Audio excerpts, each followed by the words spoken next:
Okay, girls and boys, good morning everybody. SYB કોમના સ્ટુડન્ટ્સને last time આપણે એક્ઝામ્પલની અંદર કેશ ફ્લોના એક્ઝામ્પલ ચાલતા હતા, પણ ત્યારબાદ લોકડાઉનનો પીરિયડ આવી ગયો અને આપણા લેક્ચર્સ બધા ડિસ્ટર્બ થયા.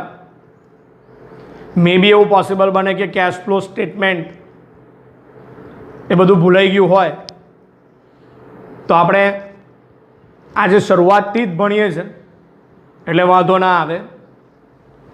ગર્લ્સ એન્ડ બોયઝ, શરૂઆત કરીએ આપણે આપણા ચેપ્ટરની. Cache flow statement. હવે આ ચેપ્ટરનું નામ પોતે જ એવું કહી દે છે કે what's this, it's a cash flow. Cash કઈ રીતે ફ્લો થાય છે એ સમજાવતું પત્રક. સ્ટેટમેન્ટ એનો મતલબ થાય પત્રક. એકચ્યુઅલી કેશ ફ્લો મતલબ કેશ આવે અને કેશ જાય, આ બંનેને કેશ ફ્લો કહેવાય.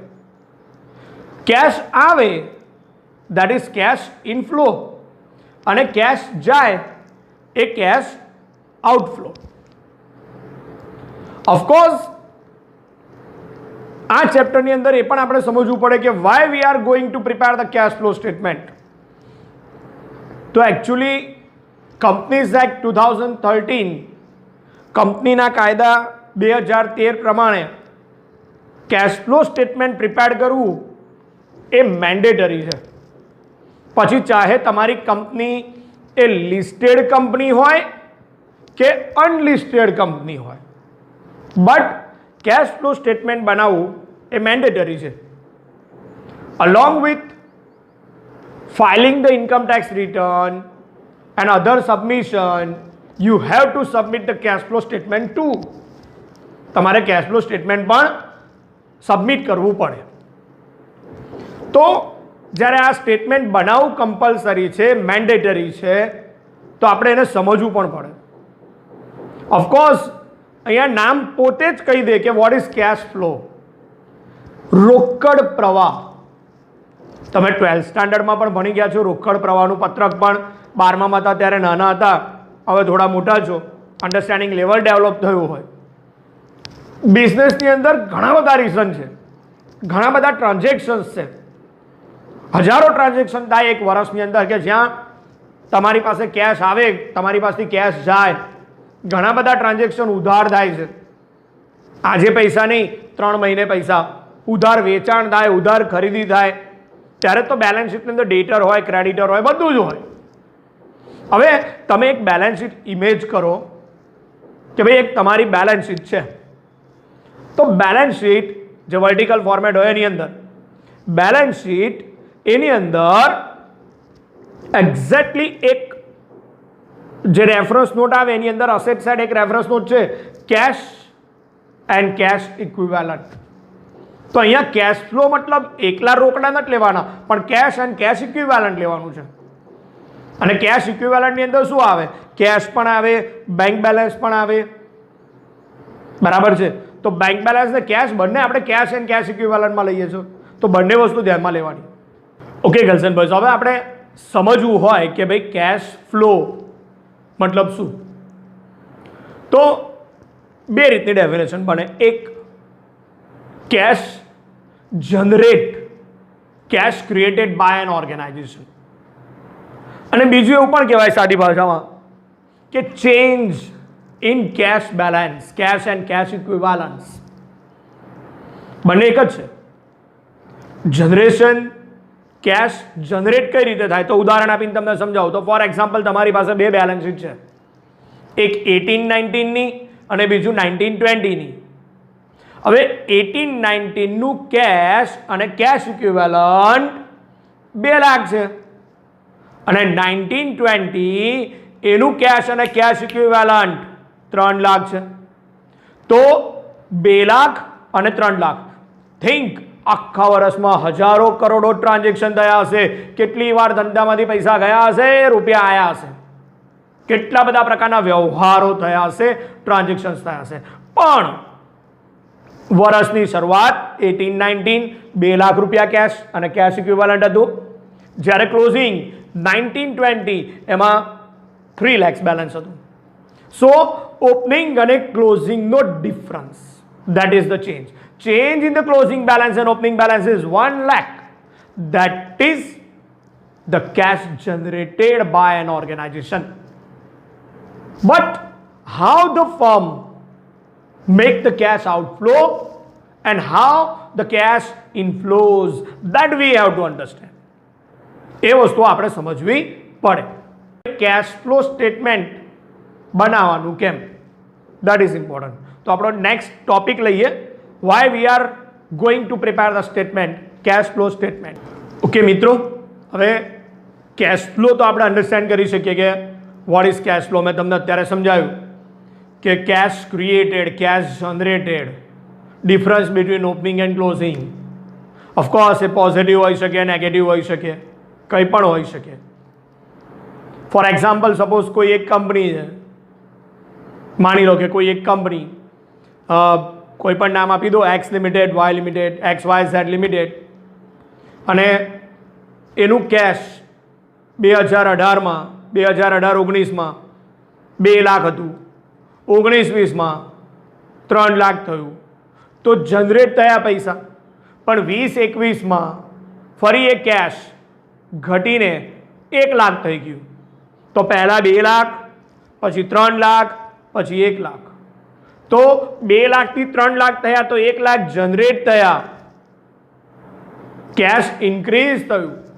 જ્યારે 3 લાખથી 1 લાખ તો કેશ ડિક્રીઝ થયું. હવે દરેક કંપની આ વસ્તુનું બહુ પરફેક્ટલી એનાલાઇઝ કરે. કેમ, એવું પણ નથી કે પૈસા ઘટી જવા એટલે કંપનીની અંદર ડિક્રીઝિંગ સ્ટેજ આવી ગયો, કે કંપની ડિક્લાઇન પર છે, કે કંપની પછાત કંપની છે, એવું ના વિચારી લેવાય. કંપનીએ મોટું ઇન્વેસ્ટમેન્ટ કર્યું હોય, કંપનીની કેશ ઘટી જાય તો કંપનીએ મોટું ઇન્વેસ્ટમેન્ટ કર્યું હોય, એવું બને. એણે બીજી 4 સબસિડરી કંપનીમાં રોકાણ કરી દીધું હોય તો પણ બને. તો એવું નથી કે કેશ ઘટી જવાથી કંપનીની પરિસ્થિતિ ડામાડોળ થઈ ગઈ, નોટ લાઈક દેટ. એના ઘણા બધા રીઝન હોઈ શકે, and that reason V have to understand. તો એકચ્યુઅલી કેશ ફ્લો સ્ટેટમેન્ટ બનાવવાનું કેમ? તો એક તો as per companies act 2013 it is mandatory to prepare, represent the cash flow statement. બીજું, કેશ ફ્લો સ્ટેટમેન્ટ બનાવવાથી આપણને બહુ ઇઝીલી ખબર પડે કે આપણા રૂપિયા, ઓર્ગેનાઇઝેશનના રૂપિયા ક્યાં વપરાયા, where the cash used. That is important factor છે. બહુ સમજવું જરૂરી છે કે કંપનીના રૂપિયા, ઓર્ગેનાઇઝેશનના રૂપિયા ક્યાં યુઝ થયા. હવે જો આ બધી સમજ પડતી હોય તો કોઈ finance manager, of course cash flow statement finance manager બહુ બારીકાઈથી જોશે અને એ પ્લાન કરી શકે to make the excess cash creation. Excess cash creation કરવું એ ફિનાન્સ મેનેજરની રિસ્પોન્સિબિલિટી છે. એને ફિનાન્સ મેનેજર તરીકે બેસાડ્યો છે કંપનીમાં, તો એની જવાબદારી છે કે કંપનીમાં કેશ અવેલેબલ હોવી જોઈએ ને એ પણ ઇનફ. તો how to create excess cash? તો એ કેશ ફ્લો સ્ટેટમેન્ટ બનાવીશું તો ખબર પડશે, તો જ તમને અંદાજ આવે ક્યાં પૈસા જાય છે, ક્યાં પૈસા આવે છે, ક્યાં રોકવા જોઈએ, કઈ એક્ટિવિટીમાં વધારો કરવો જોઈએ જેને કારણે આપણી પાસે રૂપિયા વધે, એક્સેસ કેશ વધે. ઓકે, કેશ ફ્લો સ્ટેટમેન્ટ છે ને બેટા, એ ખરેખર કી પ્રોવાઇડિંગ ઇન્ડિકેટર કહેવાય as compare to profit and loss. નફા નુકસાન ખાતું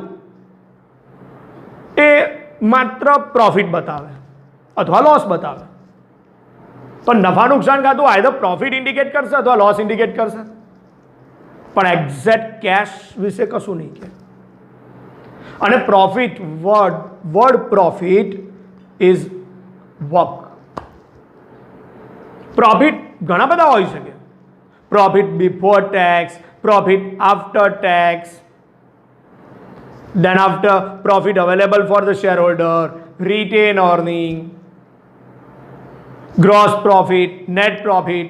કંપનીમાં કેટલા બધા પ્રોફિટ હોય. હવે આમાંથી કયા પ્રોફિટને પ્રોફિટ કહેવો?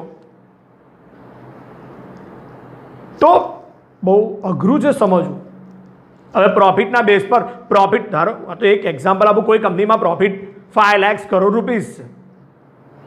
જ્યારે ખરેખર પૈસા ગણવા બેસો ને કેશ ને કેશ ઇક્વિવેલન્ટ, તો મે બી પોસિબલ કે 5 લાખ કરોડ કરતાં વધારે હોય અથવા ઓછા હોય. તો ઇમ્પોર્ટન્ટ શું છે? પ્રોફિટ કે તમારા ગજવામાં કેટલા રૂપિયા છે? કેશ ઇમ્પોર્ટન્ટ છે. મતલબ કોઈ કંપની માટે શું ઇમ્પોર્ટન્ટ હોય? Profit. Of course profit important, but profit કરતાં પણ ઇમ્પોર્ટન્ટ છે એનું cash and cash equivalent, that is cash balance. So cash balance is more important than the profit. And remember one thing, there is a huge difference between profit and loss account and cash flow statement. તો મારે તો કંપનીના ઓર્ગેનાઇઝેશનમાં જો હું work કરતો હોય તો definitely management પાર્ટમાં હું એવું જ વિચારું કે પ્રોફિટ સમજ્યા, પણ કેશ ફ્લો તો ઓફકોર્સ હું રિફર કરું. તો as a finance manager profit કરતાં પણ તમારે ઇમ્પોર્ટન્સ વધારે કોને આપવું જોઈએ? કેશ ફ્લો સ્ટેટમેન્ટને. આગળ મેં કીધું એમ એના બધા અલગ અલગ રીઝનની અંદર પહેલું તમારા પૈસા ક્યાં ગયા, ક્યાંથી આવ્યા, એક્ઝેક્ટલી કેશ ક્યાં યુઝ થાય છે ખબર પડે, એક્સેસ કેશ ક્રિએશન ખબર પડે. અને આ મેં કીધું એમ કી પ્રોવાઇડર ઇન્ડિકેશન કહેવાય કેશ ફ્લો, કે તમારું ઓર્ગેનાઇઝેશન કઈ જગ્યાએ છે as compared to profit and loss account. That is important. અને બીજું કેશ ફ્લો સ્ટેટમેન્ટ એ તો કોઈ પણ ફિનાન્શિયલ ડિસિઝન લેવા હોય ને તો પણ કામ લાગે. To take the financial decision cash ફ્લોને આધારે ડિસિઝન લેવાય. મારા પર્સમાં હોય 500 રૂપિયાનું, વિચારું ચલો હું ને મારું ફેમિલી આજે મૂવી જોવા જઈએ. Is that possible? Not at all. પણ મારી પાસે 5 લાખ રૂપિયા કેશ પડી હોય, cash and cash equivalent, bank balance પણ અંદર આવી જાય. તો મારી પાસે 5 લાખ રૂપિયા હોય અને હું એવું વિચારું ચલો એક કામ કરીએ, કશેક ફરવા જઈએ, 10 દિવસ વેકેશન છે, અને એવું વિચારે ચલો ક્યાંક ફરવા જવું છે, કેરેલા ફરવા જવું છે. તો બેંક બેલેન્સ જોયું તો કે હા ભાઈ 5 લાખ રૂપિયા પડ્યા છે, તો I can easily plan for the Kerala tour. એવું ઓર્ગેનાઇઝેશનમાં હોય, કોઈ પણ કંપનીમાં હોય. કંપની એવું વિચારે ચલો આપણે જૂના મશીનરી કાઢી નાખવા છે ને નવા મશીનરી વસાવા છે, તો કે જૂના મશીનરી કાઢી નાખીશું તો કેટલા કેશ આવશે? તો કે 50,000. નવા મશીન લેવાના એ કેટલાના આવશે? તો કે 15 લાખ. 50,000 જ આવે જૂનાના અને 15 લાખ નવા મશીનરી પાછળ વાપરવાના. પેલો કહેશે તારી પાસે કેશ બેલેન્સ કેટલું છે, કેશ અને કેશ ઇક્વિવેલન્ટ, તો કે કેશ અને કેશ ઇક્વિવેલન્ટ છે ખાલી 3 લાખ. સારું, લોન મળી શકે કે ઇક્વિપમેન્ટ માટે? તો કે હા મળી શકે. કેટલી લોન મળી શકે? તો કે બીજી 2 લાખ. તો બેટા 50,000 મશીનરી વેચવાથી આવશે 2 લાખની લોન મળશે, 50 + 2 અઢી, અને 3 લાખ રૂપિયા એ આપણી પાસે છે. તો 5.5 લાખ રૂપિયાની વ્યવસ્થા થઈ. અને મશીનરી કેટલાના છે? તો કે 15 લાખના. શું ડિસિઝન હોય તમારું? મારે કંઈ સમજાવવાની જરૂર નહીં યાર. You all are the commercial student, you knows very well. તમે અહીંયા જાણો છો કે પૈસા વાપરવા જોઈએ કે ના વાપરવા જોઈએ, બરાબર? તો એ વખતે કદાચ આપણું ડિસિઝન એવું હોય કે ભાઈ હવે અત્યારે મશીનરી નથી ખરીદવા, પણ કદાચ ટેકનિકલ સ્ટાફ આવીને એવું કહી દે ફિનાન્સ મેનેજરને કે ભાઈ તમારે મશીનરી નવા વસાવવા જ પડશે, કંઈ પણ કરો, તો આપણે આપણી એક્ટિવિટી પર ધ્યાન આપવું પડશે. એ વખતે તમારે સમજવું પડે કે કઈ રીતે કેશ વધારીએ, જેને કારણે 2 મહિના, 4 મહિના, 6 મહિનાની અંદર આ ફંડની વ્યવસ્થા થઈ જાય. અને એ ફંડની એ કેશ અને કેશ ઇક્વિવેલન્ટની વ્યવસ્થા થઈ જાય તો આપણે નવા મશીનરી તરત ખરીદી શકીએ. So all these are the reason. તો we can plan, we can make the financial plan. Financial plan એ પણ પાછા 2 પ્રકારના હોય, short term financial plan and long term financial plan. Financial plan પણ પાછા 2 પ્રકારના હોઈ શકે, શોર્ટ ટર્મ અને લોંગ ટર્મ. તો શોર્ટ ટર્મ પ્લાનિંગ કઈ રીતે કરવું, લોંગ ટર્મ પ્લાનિંગ કઈ રીતે કરવું? Short term, that is current capital. Long term planning કઈ રીતે કરવું. મે બી મને એવું ખબર હોય કે 15 લાખ રૂપિયાની વ્યવસ્થા થવાની નથી, પણ 15 લાખ રૂપિયા જોઈએ જ છે. તો એઝ અ ફિનાન્સ મેનેજર હું એવું ડિસિઝન લઈ શકું કે નવા ડિબેન્ચર બહાર પાડું, બેંકમાંથી લોન વધારાની લઉં, નવા ડિબેન્ચર બહાર પાડું, પબ્લિક ડિપોઝિટ ઉઘરાવું, અથવા નવા ઇક્વિટી શેર બહાર પાડું, નવા પ્રેફરન્સ શેર બહાર પાડું. તો શેર બહાર પાડવાથી, પ્રેફરન્સ શેર બહાર પાડવાથી, ડિબેન્ચર ઇસ્યુ કરવાથી રૂપિયા આવશે. તો that we have to understand. તો ફિનાન્શિયલ પ્લાનિંગ કરવું પડે, અને financial planning that is short term, that is current capital to maintain the current capital, and long term too. પણ એ બધું તમારા મગજમાં આઈડિયા ક્યાંથી આવે એમ જ અધરતા? ના ના ના ના, we must have to understand the cash flow statement. તો these are the importance, these are the various reasons. So according to this reason we have to prepare the cash flow statement. તો અલગ અલગ રીઝનની મેં ચર્ચા કરી. હવે cash flow સ્ટેટમેન્ટની અંદર કઈ રીતે બધું વર્કઆઉટ થાય એ પણ આપણે સમજીએ. ગર્લ્સ એન્ડ બોયઝ, અત્યારે આપણે કેશ ફ્લો વિશે બધું ભણ્યા, કેમ બનાવવાનું એ સમજ્યા, અલગ અલગ રીઝન સમજ્યા, 4-5 રીઝન બતાવ્યા મેં તમને, જેને કારણે આપણે કેશ ફ્લો સ્ટેટમેન્ટ જનરલી બનાવતા હોય. બટ હવે સમજવાનું કે કેશ ફ્લો બિઝનેસમાં, એક ઓર્ગેનાઇઝેશનમાં કઈ રીતે થાય. તો સમજી લો કે એક કંપની છે. હવે એક કંપની, એક ઓર્ગેનાઇઝેશન, કોઈ પણ નામ આપી દો. માની લો એક કંપની કે જે ગુડ્સ પ્રોડ્યુસ કરે છે, રો મટીરિયલ ખરીદે છે અને ફિનિશ ગુડ્સ સેલ કરે છે. કંપનીનું નામ આપી દો Malhar limited, Malhar private limited નામ આપી દીધું આપણે. Now Malhar is purchasing the raw material. Malhar limited purchase the raw material. પછી ત્યાં કારખાનામાં આવે એટલે અલગ અલગ એક્ટિવિટી થાય, એનું પ્રોસેસિંગ થાય, એને કન્વર્ટ કરવામાં આવે ફિનિશ ગુડ્સમાં, પેકિંગ થાય અને પછી સેલ થાય. તો આ બધી અલગ અલગ પ્રકારની એક્ટિવિટી હોય. હવે આની અંદર તમે સમજો, હું તમને આખા ઓર્ગેનાઇઝેશનની બધી એક્ટિવિટીને ક્લાસિફાઈડ કરીને આપું. તો રો મટીરિયલ પરચેસ કરવું, ફિનિશ ગુડ સેલ કરવું, સેલેરી ચૂકવવી, લાઇટ બિલ ચૂકવવું, રેન્ટ ચૂકવવું, all are considered as a business operation. આ ધંધાની મુખ્ય પ્રવૃત્તિ છે. ધંધાની મુખ્ય પ્રવૃત્તિને કહેવાય ઓપરેટિંગ એક્ટિવિટી. તો આ પહેલી એક્ટિવિટી થઈ ઓપરેટિંગ એક્ટિવિટી.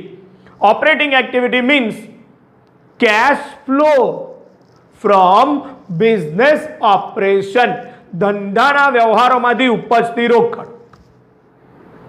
તો આજે રો મટીરિયલ પરચેસ કર્યું, હા, ઉપજતી રોકડ એટલે બધી પોઝિટિવ જ એવું જરૂર નથી, નેગેટિવ પણ હોઈ શકે. રો મટીરિયલ પરચેસ કર્યું, તમે જ વિચાર કરો, અને બધાને બધી સમજણ પડે, તમે ખાલી ધ્યાન આપો. રો મટીરિયલ ખરીદી કરી, બોલો પૈસાનું શું થાય? પૈસા જાય. રો મટીરિયલ ઉધાર ખરીદ્યું, આજે નહીં કાલે પૈસા આપવા પડશે ઇન ફ્યુચર. આપણે કોઈને માલ વેચ્યો, રોકડેથી માલ વેચ્યો તો પૈસા આવશે. આપણે કોઈકને ઉધાર માલ વેચ્યો, આજે નહીં કાલે પૈસા આવવાના છે. તો ડેફિનેટલી આ બધું અન્ડરસ્ટેન્ડ કરવું પડે. તો માલ, રો મટીરિયલ ખરીદ્યો, તૈયાર માલ વેચ્યો, સેલેરી ચૂકવી, રેન્ટ ચૂકવ્યું, લાઇટ બિલ ચૂકવ્યું, ટેક્સ ચૂકવ્યો ગવર્મેન્ટને. તો આ બધા બિઝનેસ ઓપરેશન કહેવાય. And all this business operation covered by operating activity. Then further બીજી એક્ટિવિટીની વાત કરવામાં આવે તો ઇન્વેસ્ટમેન્ટ એક્ટિવિટી. મેં તમને થોડી વાર પહેલા જ કીધેલું કે મારી કંપનીમાં, મતલબ કે આ મલ્હાર લિમિટેડમાં નવા ઇક્વિપમેન્ટની જરૂર છે. ફંડની વ્યવસ્થા થઈ ગઈ, જૂના ઇક્વિપમેન્ટ વેચી દીધા, જૂના પ્લાન્ટ મશીનરી વેચી દીધા 50,000 રૂપિયામાં. હવે તમે સમજી શકો છો, જૂના પ્લાન્ટ મશીનરી વેચી દો તો રૂપિયા આવે, કેશ ઇનફ્લો થાય. પણ નવા પ્લાન્ટ મશીનરી ખરીદ્યા 15 લાખના, તો 15 લાખના પ્લાન્ટ ખરીદ્યા, પૈસા ગયા. કઈ એક્ટિવિટી થઈ? તો કે ઇન્વેસ્ટમેન્ટ એક્ટિવિટી. આ બંને એક્ટિવિટી ઇન્વેસ્ટમેન્ટ એક્ટિવિટી છે. ઇન્વેસ્ટમેન્ટ એક્ટિવિટીને બહુ શોર્ટમાં કહું ને મિત્રો તો purchase or cell of assets and investment. કોઈ પણ મિલકત ખરીદો અથવા વેચો, કોઈ પણ ફિક્સ અસેટ ખરીદો અથવા વેચો. સિમિલરલી કોઈ પણ ઇન્વેસ્ટમેન્ટ કરો અથવા જૂના ઇન્વેસ્ટમેન્ટ સેલ કરો તો પણ ઇન્વેસ્ટમેન્ટ એક્ટિવિટી થઈ. ફોર એક્ઝામ્પલ, કોઈ બીજી કંપનીના શેર ખરીદ્યા, કોઈ બીજી કંપનીના ડિબેન્ચર ખરીદ્યા, ગવર્મેન્ટ બોન્ડમાં ઇન્વેસ્ટમેન્ટ કર્યું, ગવર્મેન્ટ બોન્ડમાં ઇન્વેસ્ટમેન્ટ કર્યું, વ્યાજ મળ્યું, ઇન્વેસ્ટમેન્ટ એક્ટિવિટી. શેરમાં ઇન્વેસ્ટમેન્ટ કર્યું, ડિવિડન્ડ મળ્યું, ઇન્વેસ્ટમેન્ટ એક્ટિવિટી. કોઈ કંપનીના ડિબેન્ચર ખરીદેલા, એના પર વ્યાજ મળ્યું, ઇન્વેસ્ટમેન્ટ એક્ટિવિટી. અસેટ ખરીદી, ઇન્વેસ્ટમેન્ટ એક્ટિવિટી. અસેટ વેચી દીધી, investment activity. So this are the transactions considered to be investment activity. બે એક્ટિવિટી સમજ્યા, ઓપરેટિંગ અને ઇન્વેસ્ટમેન્ટ. અપાર્ટ ફ્રોમ ધીસ આપણા ઓર્ગેનાઇઝેશનમાં ત્રીજી પણ એક્ટિવિટી હોય. The third activity non as financing activity.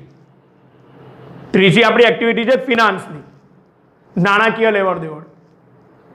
તો હવે એની અંદર નાણાકીય લેવડ દેવડ મતલબ શું? તો કે કોઈ પણ ઓર્ગેનાઇઝેશન હોય એને ફિનાન્સ વગર ના ચાલે, એ વસ્તુ શ્યોર છે. આ કેશ ફ્લો સ્ટેટમેન્ટ સમજવાનું એક અલગથી બી રીઝન છે, એનું ઇમ્પોર્ટન્સ છે. રીઝન તો ના કહેવાય પણ ઇમ્પોર્ટન્સ છે. Cash is a king. Word યાદ રાખજો ગર્લ્સ એન્ડ બોયઝ. આ લાઈફમાં ઉતારી લેવા જેવું સેન્ટેન્સ છે. માત્ર ચેપ્ટરના માર્ક્સ પૂરતું નથી, એમએસયુની એક્ઝામ પૂરતું નથી. ધ્યાન રાખજો life time. Cash is a king. Cash is the blood line. એટલે કેશ એ બ્લડ કહેવાય, લાઈફ લાઇન કહેવાય. Cash is the life line of the organization, of an organization. તો કેશ એ બ્લડ છે બિઝનેસ માટે. એના વગર કોઈ જીવી જ ના શકે. કેશ ના હોય ઓર્ગેનાઇઝેશન પતી ગયું. કેશ હોય રાજા બની જાઓ તમે. Therefore cash is also considered as a king. ઘણી બધી બુકમાં મેં એવું વાંચ્યું કે cash is a king, cash is a blood, cash is a lifeline of an organization. તો દરેક ઓર્ગેનાઇઝેશનને કેશની જરૂર તો પડે જ છે. હવે એના માટે તમારે ક્યાંક ને ક્યાંક કેશની વ્યવસ્થા કરવાની હોય તો ધંધામાં રોકડ ક્યાંથી મળે? Then we have to understand the sources of finance. Sources. બિઝનેસમાં પૈસા કઈ રીતે આવે થિંક કરો, તમે બધા સમજી શકો. અલગ અલગ રસ્તા છે. પણ મારે ફિનાન્સ મેનેજર તરીકે ડિસિઝન લેવાનું હોય તો હું ક્યાંથી પૈસા લાવું? Number 1, issue of equity share. Share issue કરું. Issue of preference share. Preference share issue કરું. બીજો રસ્તો થયો. થર્ડ રસ્તો ડિબેન્ચર ઇસ્યુ કરું, બોન્ડ ઇસ્યુ કરું, પબ્લિક ડિપોઝિટ ઇસ્યુ કરું. પબ્લિક મારી કંપનીમાં ડિપોઝિટ મૂકે, પબ્લિક મારી કંપનીના ડિબેન્ચર ખરીદે, પબ્લિક મારી કંપનીના બોન્ડ ખરીદે. થર્ડ રસ્તો. ચોથો રસ્તો બેંક પાસે જવું. બેંકને કહું બેંક આપો ને લોન, બોરોઈંગ. તો બેંક અથવા કોઈ પણ ફિનાન્શિયલ ઇન્સ્ટિટ્યુશન પાસેથી લોન બોરો કરો. અને સૌથી છેલ્લું, જે સૌથી છેલ્લું પણ છે અને સૌથી સારું પણ છે અને સૌથી સસ્તું ફિનાન્સ. કેવી રીતે? તો કે આ દરેક આજે આગળના 4 રસ્તા કીધા ને, 4માં તમારે પૈસા પાછા આપવા પડે. કેમ? ઇક્વિટી શેર બહાર પાડે તો મફતમાં આવ્યા. ઇક્વિટી શેરના બદલામાં ડિવિડન્ડ આપવું પડશે. પ્રેફરન્સ શેર બદલામાં ડિવિડન્ડ ચોક્કસપણે આપવું પડશે. ઇક્વિટી શેરમાં તો ચલો વાંધો નહીં, નફો થયો તો આપવાનું, ના થયો તો કંઈ વાંધો નહીં. પણ પ્રેફરન્સ શેરમાં તો ક્યુમ્યુલેટિવ પ્રેફરન્સ શેર જ હોય. You must have to pay the dividend. આજે નહીં આપો તો કાલે નહીં આપો તો બીજા વર્ષે નહીં તો ત્રીજા વર્ષે ક્યુમ્યુલેટ થયા કરશે. But you have to pay the dividend on preference share compulsorily. Debenture એને તો કંઈ લેવા દેવા જ નહીં, કંપનીનો નફો હોય કે ના હોય, ડિબેન્ચર પર વ્યાજ ચૂકવવું જ પડે, બોન્ડ ઉપર વ્યાજ ચૂકવવું પડે, પબ્લિક પાસેથી ડિપોઝિટ લીધી હોય વ્યાજ ચૂકવવું પડે. આઈધર પ્રોફિટ થયો હોય કે લોસ થયો હોય. બરાબર છે? અને ચોથું બેંકવાળા તો સીધું તમારું પૈસા ના આપો એટલે એનપીએ કરી નાખે ખાતું, ક્રેડિટ તમારી બગડી જાય, કંપનીનું ઓર્ગેનાઇઝેશનની ક્રેડિટ બગાડી નાખે, પ્રેસ્ટીજ બગાડી નાખે, ગુડવિલ બગાડી નાખે. તો બેંકની લોન વ્યવસ્થિત ચૂકવવી પડે, એનું વ્યાજ ચૂકવવું જ પડે. ફિનાન્શિયલ ઇન્સ્ટિટ્યુશન પાસેથી લોન લીધી, વ્યાજ ચૂકવવું જ પડે. તો આ દરેકના ખર્ચા પણ છે. પણ બરાબર સમજો, ઇક્વિટી શેર ઉપર ડિવિડન્ડ ચૂકવ્યું, પ્રેફરન્સ શેર ઉપર ડિવિડન્ડ ચૂકવ્યું, ડિબેન્ચર, બોન્ડ, પબ્લિક ડિપોઝિટ ઉપર વ્યાજ ચૂકવ્યું, બેંક લોન ઉપર વ્યાજ ચૂકવ્યું. આ બધી ચૂકવણીને પણ ફિનાન્શિયલ એક્ટિવિટી જ કહેવાય. સોર્સિસ ઓફ ફંડ ભણીએ છીએ આપણે. સોર્સિસ ઓફ ફંડ જોતા ગયા કે ભાઈ કંપનીમાં કઈ રીતે રૂપિયા આવે. તમે કીધા શેર બહાર પાડવાથી, ઇક્વિટી શેર બહાર પાડવાથી, પ્રેફરન્સ શેર બહાર પાડવાથી, ડિબેન્ચર બહાર પાડવાથી, બેંક પાસે લોન લેવાથી. પણ પાંચમો રસ્તો સૌથી સારામાં સારો, that is retain earning. Retain earning એટલે કંપનીનો જ નફો એનો કંપનીમાં ફરી ઉપયોગ કરવો. Ploughing back of profit. Retain અર્નિંગનું યુટિલિટી, રિટેન અર્નિંગની યુટિલિટી કરશો, યુઝ કરશો એને નફાનું પુનઃરોકાણ. ગુજરાતીમાં એક્ઝેક્ટલી કહીએ તો નફાનું પુનઃરોકાણ. તો એમાં કોઈને કાંઈ ચૂકવવાનું નથી. સૌથી સસ્તું ફિનાન્સ કહેવાય રિટેન અર્નિંગ, નફાનું પુનઃરોકાણ, પ્લાવિંગ બેક ઓફ પ્રોફિટ. તો આ અલગ અલગ 5 રસ્તા છે અને આ બધી એક્ટિવિટી છે હું બોલી ગયો. All these are known as a financial activity. So બિઝનેસની અંદર મેઇનલી ઓર્ગેનાઇઝેશનની અંદર કેશ જ્યારે ફાઇન્ડ કરવાની હોય, કેશ ફ્લો અન્ડરસ્ટેન્ડ કરવાનું હોય તો cash flow, inflow as well as outflow. તો એની માટે એક્ટિવિટીને 3 વિભાગમાં વહેંચે. ઓપરેટિંગ એક્ટિવિટી, ઇન્વેસ્ટમેન્ટ એક્ટિવિટી અને ફિનાન્સ એક્ટિવિટી. ઓપરેટિંગ એક્ટિવિટી એટલે બિઝનેસ ઓપરેશન. ધંધો કર્યો, બિઝનેસ કર્યો, એમાંથી શું કમાયા અને શું આપ્યું. એમાં 2 વસ્તુ હોઈ શકે, કેશ આવે પણ ખરા અને કેશ જાય પણ ખરા. ફોર એક્ઝામ્પલ, રો મટીરિયલ ખરીદ્યું, પૈસા જશે.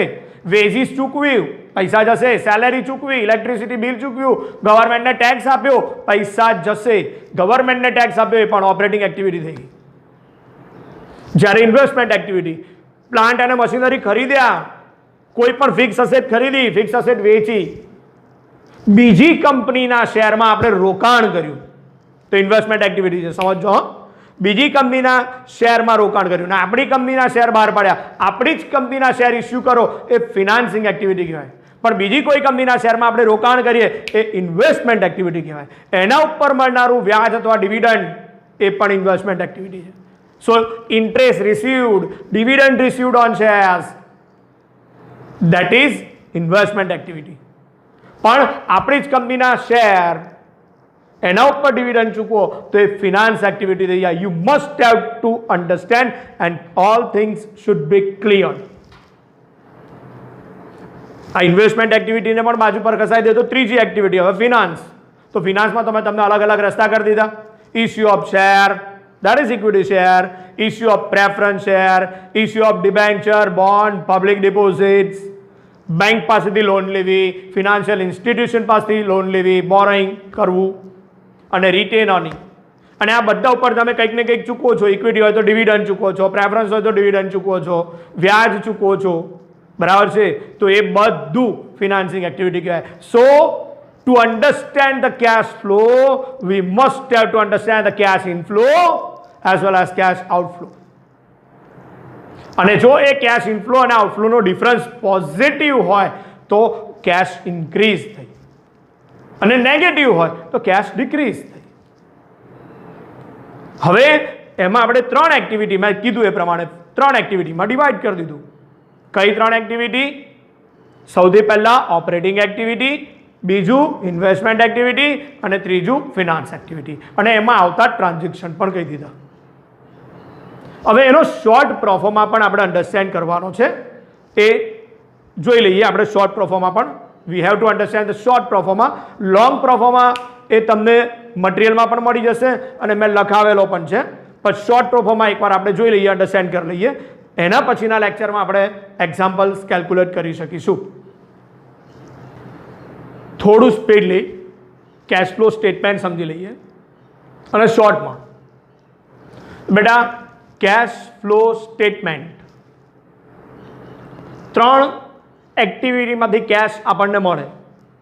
એમાં first activity that is operating activity. So title આવે cash flow from operating activity અને એમાં બે પ્રકાર હોય, cash inflow, cash outflow. તો પહેલા લખીશું first operating activity cash inflow minus cash outflow.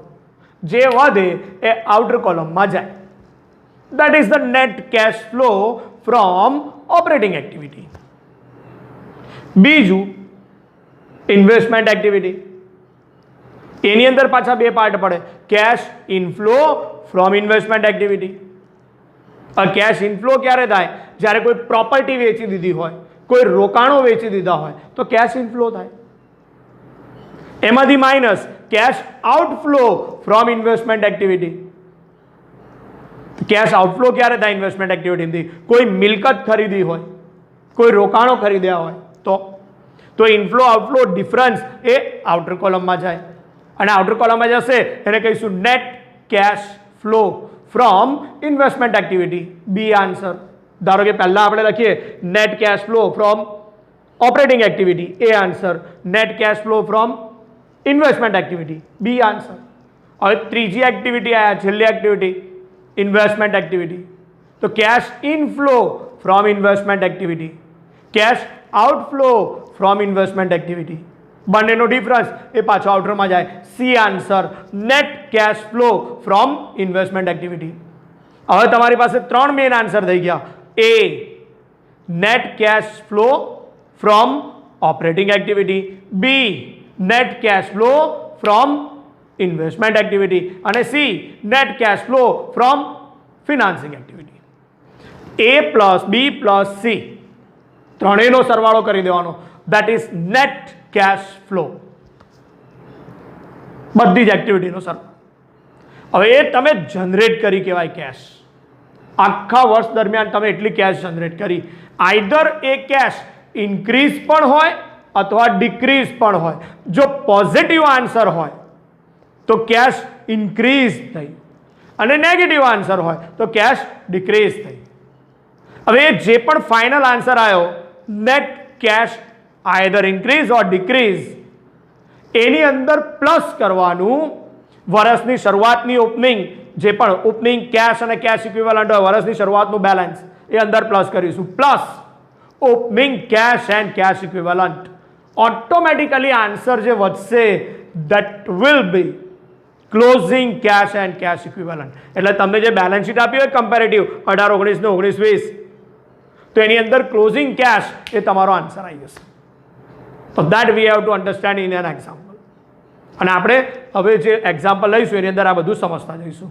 આ પ્રોફોર્મા શોર્ટ પ્રોફોર્મા છે, પણ આપણે જ્યારે એક્ઝામ્પલ લેતા હોય એ પહેલાં તમે લોંગ પ્રોફોર્મા કે જે ઓલરેડી મેં તમને લખાવેલો છે એકવાર રિફર કરીને બેસો તો એક્ઝામ્પલ ગણવાની પણ મજા આવશે. So we will solve 3-4 example. Long example બધા મોટા મોટા એક્ઝામ્પલ લઈશું. નાના એક્ઝામ્પલ લેવાનો મતલબ નહીં. નાનું નાનું એવું નહીં કરવાનું કે ઇન્વેસ્ટમેન્ટ એક્ટિવિટી કોને કહેવાય, બરાબર? તો ખબર જ હોય બધાને. તો ઇન્વેસ્ટમેન્ટ એક્ટિવિટી પાછું એમાં લેવાનું અસેટ ખરીદી, અસેટ વેચી, પ્લસ થાય કે માઇનસ થાય, એવું નાના છોકરા જેવું નથી કરવાનું. થોડા એક્ઝામ્પલ સીધા લોંગ એક્ઝામ્પલ પર જઈશું. ઓકે.